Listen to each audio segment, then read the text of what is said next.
Eres un espectro, una sombra que flota sobre los tejados de madera y las callejuelas estrechas de la antigua Roma. El sol de julio ha sido un tirano de oro, y ahora, al caer la tarde, la ciudad se ahoga en un calor denso y opresivo.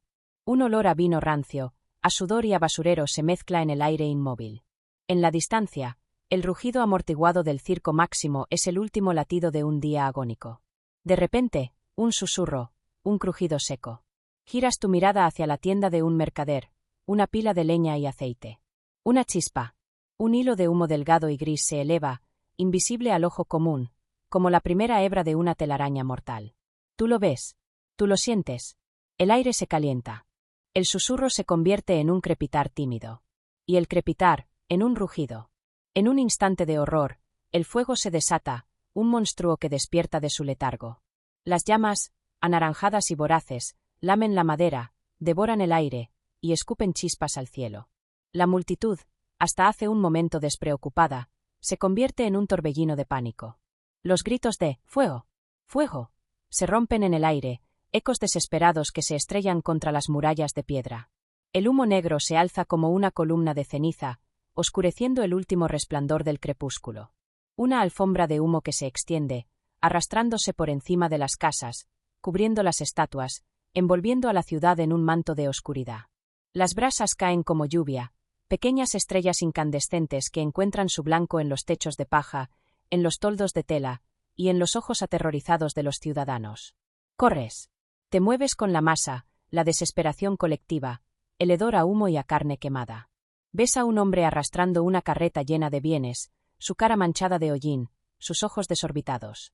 Ves a una madre, sus brazos abrazando a su hijo, suplicando a un Dios que no responde. La ciudad que alguna vez fue el corazón del mundo, la cuna de imperios, ahora es un infierno. Un mar de llamas, un océano de ceniza. Y en medio de todo este caos, mientras la historia te susurra al oído que un emperador loco tocaba la lira en una torre lejana, tus ojos de espectro ven algo más. No hay lira. No hay locura. Hay un hombre, cubierto de hollín, con una capa quemada, gritando órdenes, organizando brigadas, arrojando cubos de agua con sus propias manos. No es el hombre que te han enseñado a odiar, el villano de la historia. Es un héroe invisible, olvidado por el tiempo. Y tú, que lo ves con tus propios ojos, eres el único testigo de esta cruel ironía, de esta mentira histórica que ha perdurado por 2 milenios. Este es el comienzo. Un comienzo de fuego y desesperación, de una verdad enterrada. El clamor de la ciudad en llamas se apaga, no porque el fuego haya cesado, sino porque los gritos de la gente se convierten en un lamento ahogado por el rugido de la conflagración. Te elevas por encima de los tejados, tus ojos de espectro ahora ven un panorama de pura destrucción. La ciudad, una vez un laberinto de piedra y mármol, ahora es un lienzo de destrucción en tonos de naranja y negro. El aire se llena con el olor acre del humo, la ceniza, y algo más, algo que tu mente se niega a reconocer. Es el olor de la pérdida, la desesperación, la historia reescribiéndose en tiempo real. En los días previos, el sol era una bola de fuego sin misericordia. Meses de sequía habían convertido a Roma en una trampa seca y combustible. Sus insalubres callejuelas eran venas estrechas que bombeaban la vida de la ciudad, pero ahora transportaban una muerte incontrolable. Vistas desde arriba, las insulae de 6 pisos, construidas con madera barata, se amontonaban como cajas de cerillas listas para encender. La luz de las antorchas, las lámparas de aceite, los fuegos de las cocinas, eran pulsos de vida que ahora se convertían en catalizadores de una pesadilla. Era una ciudad diseñada para el desastre, un accidente esperando a ocurrir. Mientras la catástrofe se desarrolla, tú te deslizas, un testigo silencioso de la tragedia humana. Ves a los ciudadanos, sus rostros llenos de hollín, buscando refugio en el vasto espacio del circo Máximo. Los niños lloran. Las madres claman por sus hijos perdidos.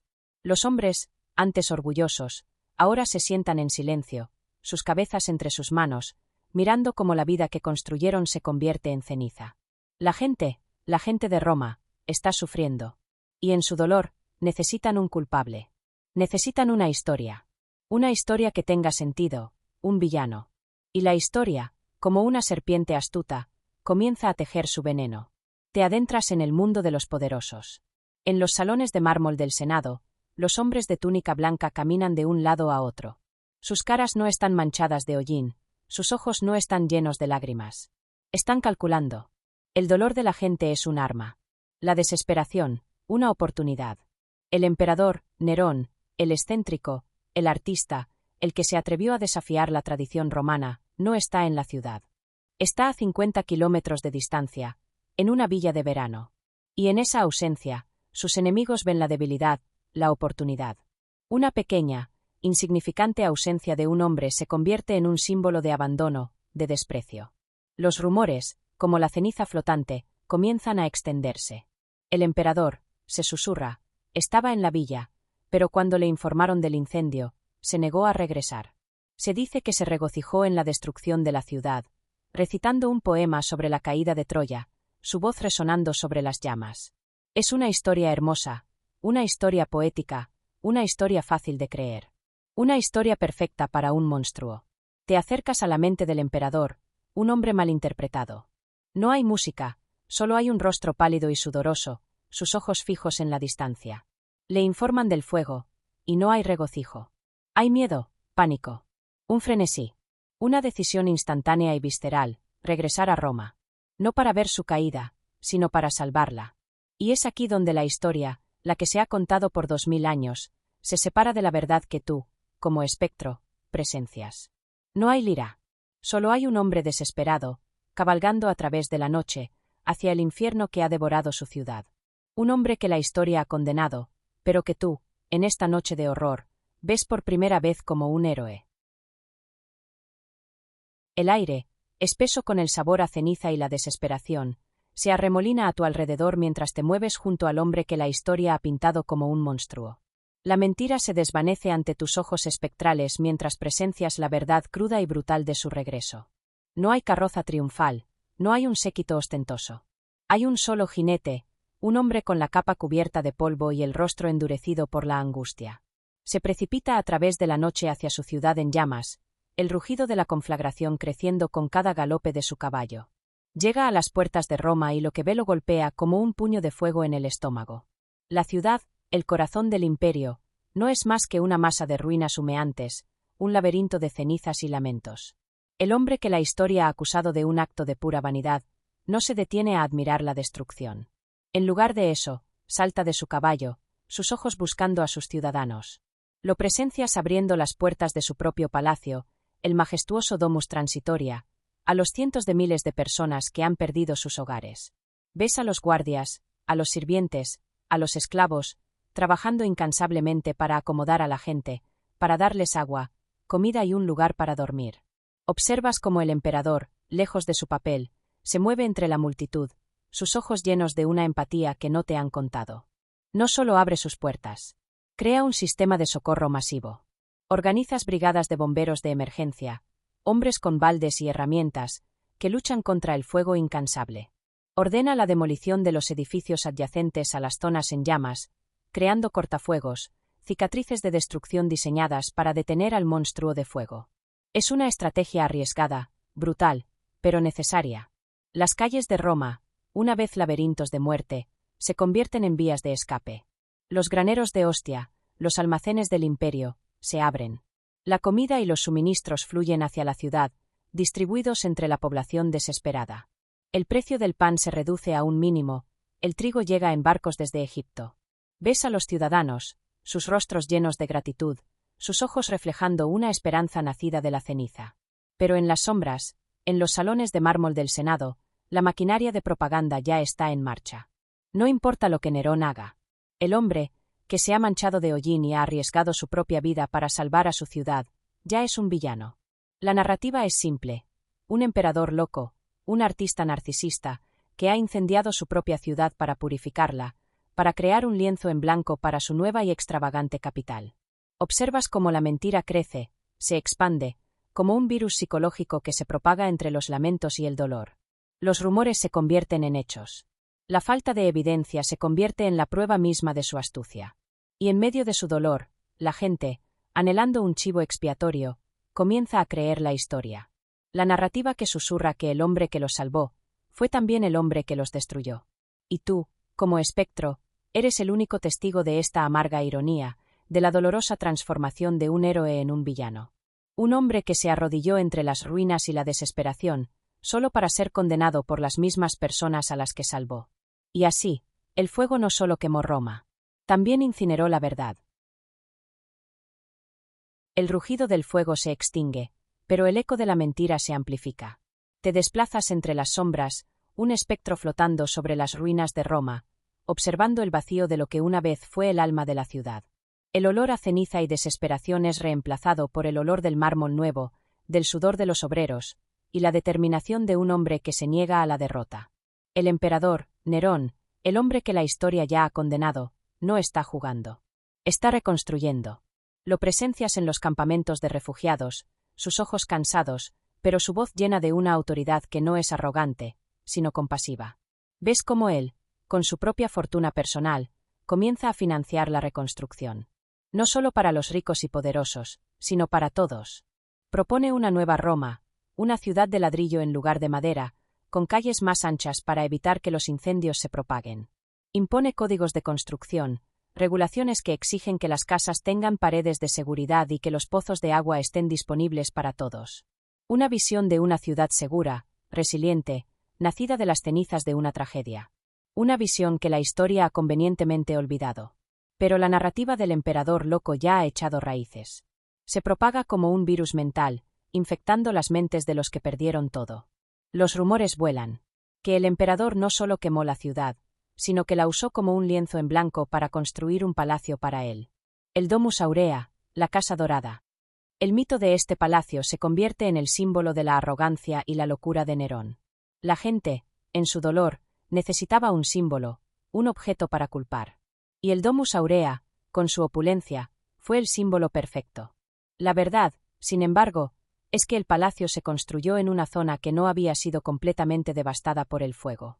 Y las regulaciones de construcción que Nerón impuso fueron las que salvarían a Roma de futuros incendios. Te mueves a través del tiempo, viendo cómo los historiadores posteriores, como Tácito y Suetonio, toman estos rumores y los convierten en hechos. Sus narrativas no son la verdad objetiva, sino el reflejo de una agenda política. Eran hombres que vivían en la corte de la dinastía Flavia, la dinastía que derrocó a Nerón. Para justificar su ascenso al poder, necesitaban demonizar a su predecesor. Necesitaban convertir a Nerón en un tirano, un monstruo. La historia se convierte en una herramienta, una espada para justificar un golpe de Estado. Y luego, hay otra capa, una capa de oscuridad que se añade a la historia. Los rumores de que el emperador necesitaba un chivo expiatorio para desviar la culpa. Y los ojos se vuelven hacia una nueva secta, una secta de iluminados que siguen a un hombre llamado Cristo. Nerón los culpa. Y comienza una persecución. Se convierten en las primeras víctimas del mito. La historia de los cristianos se entrelaza con la de Nerón, cimentando su estatus como el anticristo. La verdad, sin embargo, es más sombría, más compleja. Nerón persiguió a los cristianos no porque los culpara del incendio, sino porque se negaban a adorar a los dioses romanos. En un momento de crisis, con su imperio al borde del colapso, el emperador necesitaba unidad. Los cristianos, en su negativa a participar en los ritos tradicionales, eran vistos como una amenaza a la cohesión del Estado. Se convirtieron en el chivo expiatorio perfecto, pero no por el fuego, sino por su fe. Y el mito del emperador que quemó Roma se fusiona con el mito del emperador que persiguió a los cristianos. Y tú, como un fantasma de la verdad, eres testigo de cómo una cadena de coincidencias, de intereses políticos, de desesperación humana, de una sed de chivos expiatorios, y de un hombre incomprendido, se unen para crear la mentira perfecta. Una mentira que ha perdurado por 2 milenios. Y el fuego que quemó a Roma fue solo el catalizador. La verdadera destrucción fue la de la verdad misma. 2 milenios de polvo. 2 milenios de mentira. La narrativa se ha endurecido en el mármol de los libros de historia, en la piedra de las películas y en la tinta de los cuentos que nos han contado desde niños. Pero ahora, en el silencio de las ruinas que una vez ardieron, algo se mueve. Te deslizas del pasado al presente, flotando sobre una excavación moderna en el corazón de Roma. Ya no hay gritos, solo el suave zumbido de los drones y el rasgueo metódico de las paletas de los arqueólogos. Ellos no buscan oro ni tesoros. Buscan la verdad. Con cada capa de tierra que remueven, pelan un estrato de la historia, bajando a través del tiempo, más allá de la Roma de los Césares, más allá de la era cristiana, hasta la noche del 19 de julio del 64 después de Cristo. Y allí, en las entrañas de la tierra, la verdad comienza a susurrar. Los ojos modernos, armados con la ciencia, no ven las llamas. Ven su rastro. La huella del fuego no es la de un acto premeditado. Es caótica, impredecible, como una plaga que se esparce sin un plan maestro. Si Nerón hubiera incendiado Roma, se esperaría que el fuego se originara en los barrios que deseaba despejar para su palacio, la infame Domus Aurea. Pero la evidencia arqueológica muestra algo diferente. Las zonas más densamente pobladas, los distritos más pobres y vulnerables, fueron los que sufrieron el mayor daño. Los barrios de la élite, donde las casas estaban más separadas y construidas con materiales más resistentes, sufrieron daños mínimos. El patrón de la destrucción se alinea no con el capricho de un emperador, sino con la lógica brutal de los vientos de verano y la densidad de la población. Te acercas a un laboratorio donde los científicos, con sus microscopios y sus aparatos de medición, analizan las cenizas. El análisis del polen y de los sedimentos antiguos revela una historia que no aparece en los libros. Un verano de sequía extrema, el más severo en la memoria colectiva, había secado la ciudad hasta convertirla en una yesca gigante. El aire era denso, inmóvil, y el sol implacable. Las condiciones eran perfectas para que una pequeña chispa se convirtiera en una conflagración apocalíptica. La tierra, en su silencio eterno, atestigua la inocencia del hombre al que la historia ha condenado. Luego te mueves a las maquetas de la reconstrucción de Roma. Ves los planos del emperador, sus regulaciones urbanísticas. Las calles más anchas, los edificios de ladrillo y hormigón, los pozos de agua en cada esquina. Las mismas reformas que los historiadores de la época usaron para probar la culpabilidad de Nerón, diciendo que las había planeado de antemano. ¿Cómo podría haber sabido que se necesitaba un plan de este tipo si no hubiera provocado el incendio? Se preguntaron. Pero tú, con tus ojos espectrales, ves la verdad de la lógica y la razón, no del mal. Ves a un hombre que había visto su ciudad sufrir una tragedia, y que se negaba a dejar que volviera a ocurrir. La ciencia moderna nos da una ventana al pasado sin el filtro de la política, la envidia o la venganza. Nos da una visión de una Roma que no fue consumida por la locura de un solo hombre, sino por la triste realidad de una ciudad mal planificada, de un clima brutal, y de una trágica casualidad. Y en esta nueva narrativa, el villano se desvanece y lo que queda es una historia de lucha, de tragedia, y de un hombre que hizo todo lo que pudo para salvar a su gente. La verdad, resulta que es mucho más compleja, y mucho más impactante, que la simple mentira que nos han contado. Y el silencio de los hechos es más ensordecedor que el grito de la propaganda. El polvo se asienta en las excavaciones, y el silencio de la ciencia ha revelado su verdad. Pero tú, un espectro que fluye entre los siglos, sabes que la verdad objetiva rara vez es suficiente. La narrativa de la historia no se escribe con hechos secos, sino con las emociones, los miedos y las agendas de los hombres. El fuego de Roma fue un evento. La historia de Nerón, sin embargo, fue un arma, forjada en la fragua de la envidia y la política. Te deslizas de regreso al corazón de la élite romana, a los salones de mármol del Senado, donde el aire todavía está cargado de arrogancia y resentimiento. Ves a los senadores, a los patricios, a los hombres que consideraban a Nerón, no como su emperador, sino como un intruso. Para ellos, no era más que un artista de clase baja en un trono sagrado. Un hombre que se atrevía a recitar poesía en público, a tocar la lira, a participar en competiciones atléticas como un simple plebeyo. Lo consideraban un indigno, un payaso en un teatro sagrado. Su desprecio era una herida abierta, y el incendio fue la sal que se vertió sobre ella. La tragedia no fue el fuego, sino la oportunidad que les dio. La narrativa de que un emperador loco quemó su propia ciudad no solo lo destruía, sino que también justificaba su propia superioridad moral. Nosotros, los guardianes de Roma, sabíamos que este hombre no era digno. Aquí está la prueba. El fuego, que fue un accidente, se convierte en la manifestación física de su locura, un símbolo visible de su depravación. La mentira se convierte en la validación de su odio. Y luego, hay otra capa, una capa de oscuridad que se añade a la historia. El alma de un pueblo en duelo. Los gritos de la desesperación no pueden encontrar consuelo en la simple idea de un accidente. El dolor exige un culpable, una cara a la que odiar, un nombre al que culpar por todo lo que se ha perdido. La idea de que una ciudad se perdiera por un capricho de la naturaleza, por una sequía y una chispa, era inaceptable. Era la impotencia personificada. Pero la idea de que un hombre poderoso y malvado lo hizo, esa es una historia que puede darte una dirección para tu ira, una razón para tu dolor. La narrativa de Nerón, el villano que tocó la lira mientras Roma ardía, es simple, es poderosa y es emocionalmente satisfactoria. En un mundo de caos, la gente necesita una historia que tenga sentido, incluso si es una mentira. La verdad, que la ciudad estaba mal construida, que el clima era implacable y que el desastre fue un accidente, era demasiado compleja, demasiado impersonal. La gente no podía luchar contra la sequía, pero podían odiar a un emperador. Y así, la mentira se propaga de boca en boca, de generación en generación, cimentándose en la historia no por ser verdad, sino por ser una mejor historia.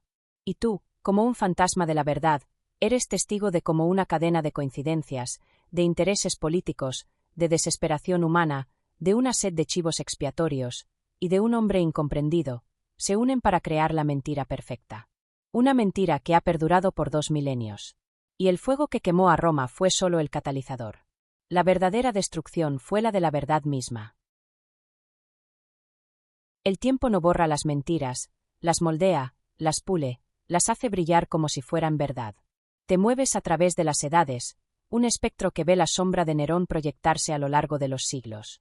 Su imagen, la del tirano loco, el monstruo que quemó Roma por pura vanidad, se ha convertido en una pieza fundamental de la historia occidental. Ha sido el villano perfecto para innumerables obras de teatro, novelas, películas y series de televisión. Un símbolo de la depravación, del poder sin control, de la locura artística. Pero tú, que has visto la verdad, sabes que este retrato es un fantasma, una falsedad que se niega a morir. Lo has visto cabalgar a través de la noche hacia su ciudad en llamas, no huyendo, sino buscando salvarla. Lo has visto arrodillarse entre las ruinas, sus manos cubiertas de hollín y su corazón de dolor, ayudando a su gente. Has sido testigo de cómo su propia fortuna fue utilizada para financiar la reconstrucción, de cómo sus reformas urbanísticas salvaron a Roma de futuros incendios. Has visto a los senadores, con su odio y envidia, tejer la mentira. Has visto a los historiadores, con sus agendas políticas, escribirla. Y has visto al pueblo, en su dolor y desesperación, creerla. La mentira de Nerón es un recordatorio sombrío de que la historia no es un registro de los hechos, sino un relato de los vencedores. Es un espejo que nos muestra cómo las narrativas pueden ser manipuladas para demonizar a los oponentes, para justificar el poder y para satisfacer la necesidad humana de un villano. Nerón, el hombre, se perdió hace 2 milenios. Pero el mito de Nerón vive. Vive en cada libro de historia que lo describe como un tirano, en cada película que lo muestra con una lira, en cada conversación que lo usa como un ejemplo de maldad. Y ahora, en este momento, en este lugar, la verdad se te ha revelado. Has visto al hombre detrás del monstruo, al héroe detrás del villano. Y ahora, es tu turno. El camino de la historia es un sendero de sombras y de luz, de verdad y de mentira. Es tu decisión si eliges caminar en la oscuridad o si enciendes una antorcha de verdad. Esto es Memorias de la Historia, y nuestra misión es desenterrar esas verdades olvidadas, esas mentiras que se han convertido en hechos. Si te atreves a enfrentar la historia sin miedo, si te atreves a cuestionar lo que te han enseñado, entonces te pido que te unas a nosotros. Si crees en la luz de la verdad, haz clic en el botón de suscribir. Pero si la idea de desenterrar el pasado te llena de temor, si prefieres vivir en el confort de la mentira, te desafío a que nos digas por qué en los comentarios. Después de todo, el mayor acto de cobardía no es huir del peligro, sino huir de la verdad. Hemos navegado por las turbulentas aguas del pasado, hemos caminado a través de la ceniza de Roma y hemos escuchado el susurro de la verdad. Hemos desenterrado una narrativa enterrada por 2 milenios de propaganda, de miedo y de conveniencia. Pero antes de dejar el fantasma de Nerón en su descanso, nos queda una última tarea: entender por qué la mentira fue tan poderosa. No fue solo una conspiración de la élite romana, ni el simple dolor de un pueblo. Fue la confluencia de fuerzas psicológicas profundas que, aún hoy, nos hacen vulnerables a la manipulación. La historia de Nerón es un recordatorio sombrío de nuestra necesidad de orden en el caos. Cuando la vida se desmorona a nuestro alrededor, buscamos patrones, incluso donde no los hay. Buscamos explicaciones, incluso cuando la respuesta más honesta es que, a veces, las cosas simplemente suceden. El gran incendio de Roma fue un evento fortuito, una colisión de clima, infraestructura y mala suerte. Pero esa verdad no nos da consuelo. No nos da un enemigo para odiar. Y el ser humano, en su esencia, necesita un enemigo. La historia de Nerón es un estudio de caso sobre el poder de una narrativa simple y emocionalmente satisfactoria sobre una verdad compleja e incómoda. La imagen de un tirano loco tocando su lira es fácil de entender, fácil de recordar y fácil de odiar. La verdad de un emperador, un hombre imperfecto, que lucha desesperadamente para salvar a su ciudad de un desastre accidental, es mucho más matizada, mucho más difícil de asimilar. No encaja en el molde del héroe o del villano, y nuestra mente, hambrienta de historias, rechaza la ambigüedad. Y así, la mentira sobrevive. Se convierte en la versión oficial no porque sea la más verdadera, sino porque es la más útil. Útil para los enemigos políticos de Nerón, útil para los historiadores que necesitaban justificar un nuevo régimen y útil para la cristiandad que necesitaba un ejemplo del mal absoluto. La mentira se convierte en un pilar de la identidad histórica, y cuestionarla se convierte en una herejía. Pero tú, que has caminado con nosotros a través de este viaje, ahora tienes la herramienta más poderosa de todas, la duda. La duda es el primer paso hacia la verdad. La duda es lo que nos permite cuestionar los dogmas, las narrativas prefabricadas y las historias que nos han contado sin pensarlo. La duda es lo que nos permite ver al hombre detrás del monstruo, al héroe detrás del villano. La duda es lo que nos permite ver la historia no como una colección de hechos inmutables, sino como una conversación continua con el pasado. La historia de Nerón, el hombre que no quemó Roma, es la historia de todos nosotros. Es la historia de cómo las narrativas se construyen y se destruyen. Es la historia de por qué la verdad es tan frágil y por qué es nuestra responsabilidad protegerla. Este es el final de nuestro viaje por las cenizas de la historia. Si te atreves a seguir desenterrando la verdad con nosotros, te esperamos. Para aquellos que han visto esta historia y deciden seguir creyendo en la versión simple, les insto a que expliquen en los comentarios por qué. Después de todo, el mayor acto de cobardía no es huir del peligro, sino huir de la verdad. Y nosotros, en Memorias de la Historia, estamos aquí para confrontarla.